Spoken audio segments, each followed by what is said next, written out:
Well, ladies and gentlemen, we knew that this was not going to last forever. We knew that unfortunately the writers were going to go back to work at some point in time, even though we wish that this would last forever because listen, nobody really cares about these terrible writers that are in Hollywood right now. But unfortunately, it looks like the strike is going to be coming to an end. We have a lot of articles coming out regarding this situation. It is semi-breaking news. I'm just getting to it today. It happened yesterday. But according to this article from Associated Press, it says screenwriters wait to learn terms of deal with Hollywood studios to end the historic strike. So again, ladies and gentlemen, it looks like they have reached what would be considered a tentative deal, but it needs to pass a couple of stipulations and votes before it actually finalizes and they can get back to work. So let's get into this article, guys, from the Associated Press. But of course, before we do, just consider giving me a subscribe. I'm Shadowban as hell if you're new here, and like the video to push us out into the YouTube algorithm. So it says screenwriters waited Monday to learn what their 5-month strike won and prepared for a possible return to work after the union reached an agreement with studio executives that could help end the walkouts that brought Hollywood to its standstill. The historic shutdown will go on for now, with actors remaining on strike and no talks planned, though the tentative deal announced Sunday night may provide momentum that could lead to a resolution for them too. That would allow full production to resume for the first time since May.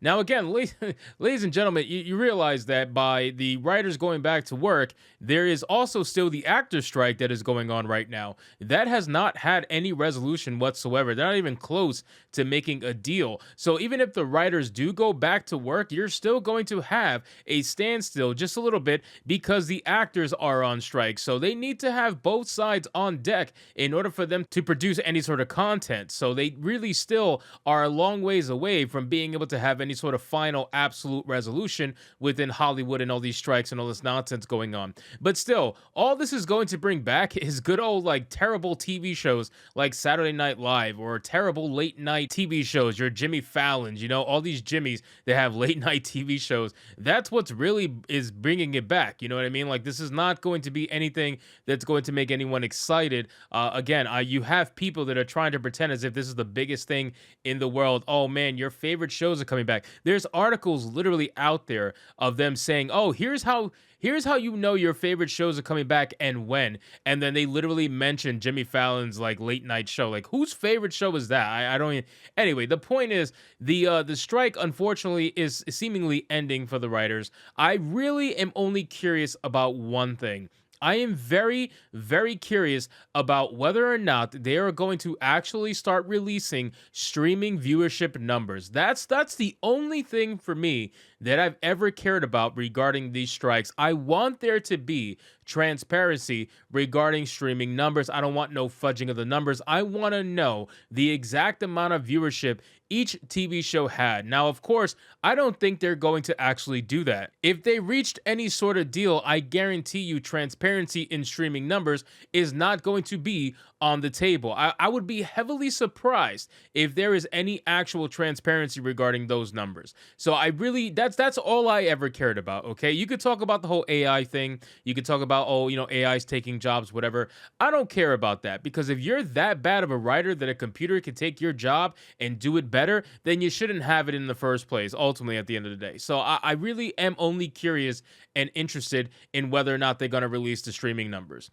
It says the governing boards of two branches of the Writers Guild of America are likely to vote on the contract Tuesday. With their approval, writers will then vote on the deal and the strike can officially end. Network shows, including NBC's The Tonight Show starring Jimmy Fallon and ABC's Jimmy Kimmel Live, could return to air within days. You see what I'm saying? Like, they're mentioning these two shows that they get less viewership than YouTubers. Like, I don't know anybody there cares about these shows. But again, they're trying to pretend as if these mainstream shows are the most favorite shows in the world when we all know that's just absolute nonsense. So it says details of the agreement have not yet been made public or even shared with the writers themselves because the contract language is being finalized. But the WGA said in an email to members that the deal was exceptional, with meaningful gains and protections for writers in every sector of the membership. The 11,500 screenwriters walked off the job May 2nd over issues of pay, the size of writing staffs, and control of the use of artificial intelligence in scripts. It's been a long, hard-fought victory, John August, a writer of films including Charlie and the Chocolate Factory, who is also a member of the negotiating committee, said on his podcast, choking up as he spoke, but it's nice to be near the end. Writer and guild member Zaid Dorn said many lives were upended during the strike and will not be changing again, but they're used to it. Oh, who cares, man?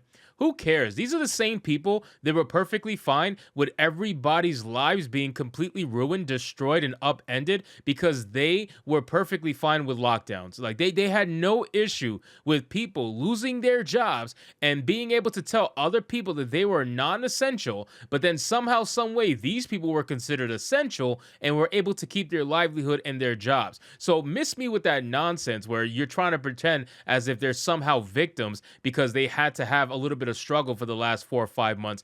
I don't care. I really don't care. Like, you guys were perfectly fine with this nonsense. So again, it happened to you. Boo hoo. Go figure out what to do afterwards. Go make it make sense like everybody else has to when things happen. You guys brought it onto yourselves, right? At least you decided that you were perfectly fine with being without a job for 5 months because you wanted to go on a strike. However, everybody else who lost their livelihoods and their jobs, they didn't have a choice in the matter. They were told that they weren't essential. So again, I don't care if these guys feel as if they're having their entire lives destroyed over this nonsense. I really don't care. Like, they're going to be perfectly fine. They're going to go back to getting more money for doing absolutely nothing. They're going to be still the same trash writers that they were before the strike, and they're going to be the same thing after the strike. Just now, they're going to be highly paid trash writers. That's it. That's all it's going to be. I really don't think we're going to gain any kind of goodwill from this. I really don't think we're going to gain anything that's going to be beneficial to the consumer and the viewer. I think everything is going to benefit the writers and the corporations, the studios, and everything. Nothing is going to benefit the consumer. We're going to get no transparency, in my opinion. We're going to get absolutely nothing that's going to help us see whether or not a show is successful or not, engage true, actual activity regarding a TV show. We're going to get none of that. And if it actually does end up being on the table, I will admit I was wrong. But again, I'll be highly surprised if that was the case.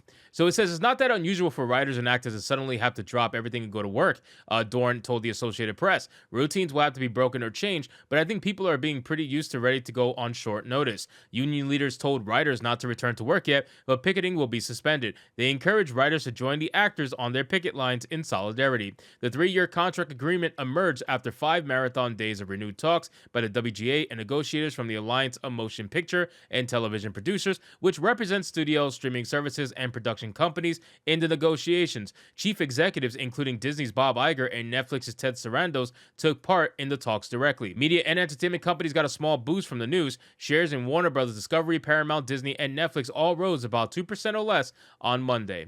Ladies and gentlemen, the fact that Bob Iger and Ted Sarandos is on this board is just like, come on, man. We know what Bob Iger said about this whole strike nonsense. He said that they were basically being greedy, right? Like, he came out and said that they are being unrealistic in their expectations. So you really think that they got what they wanted? Probably not. There's going to be a whole bunch of legal speak in those contracts, and I guarantee you there's going to be loopholes that they will be absolutely able to take advantage of when the time comes. So we'll see what happens, whether or not this deal finalizes or not, and I'll be able to obviously report it when that day comes. So anyway, guys, thank you so much for watching this video. I hope you did enjoy it, and if you did, consider leaving me a subscribe. I would greatly appreciate it. Don't forget to like the video, comment, let me know what you thought, and I'll see you guys on the next one.